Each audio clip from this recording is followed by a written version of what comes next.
So this happened a couple of years ago, and to this day, people in my neighborhood still talk about it. Let me start from the beginning. I, 32F, bought my first home in a suburban neighborhood that technically had a voluntary HOA. That means you could opt in, pay dues, and enjoy some perks like pool access, occasional neighborhood BBQs, and those little festive holiday lights. I'm a quiet, keep-to-myself person, so I never joined.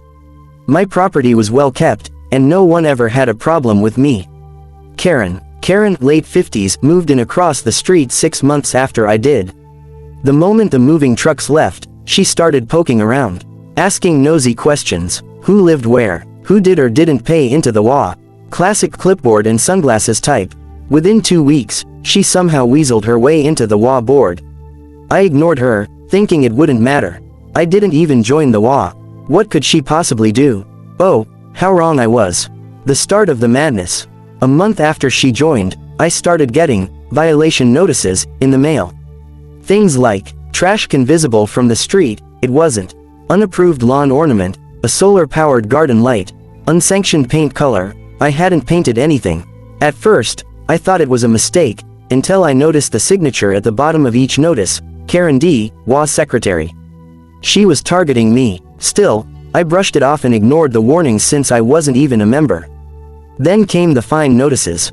First $25, then $100, then $500. I called the HOA office and they said, "You're on the board, you should know the rules."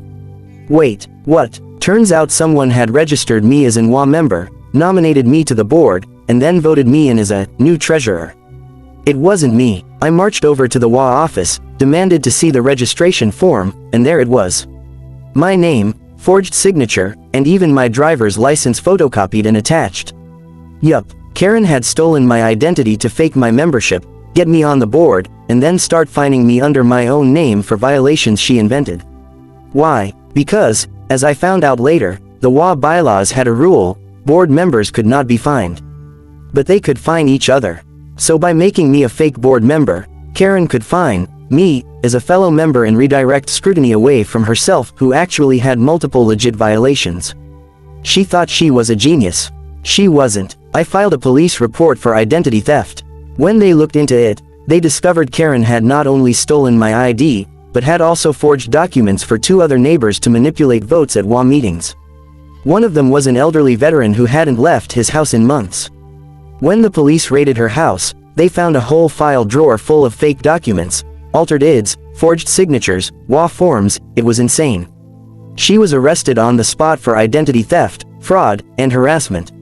She cried in court that she just wanted the neighborhood to be perfect. The judge gave her 18 months probation, a hefty fine, and banned her from participating in any HOA activity ever again. The HOA board was dismantled and restructured, and now they require in-person verification for everything. Several neighbors, including me, received written apologies and waived dues for the next 3 years. Karen, she quietly moved away in the dead of night about 6 months later. Now, every time someone talks about starting drama in the neighborhood, someone always says, "Careful, or you'll end up like Karen."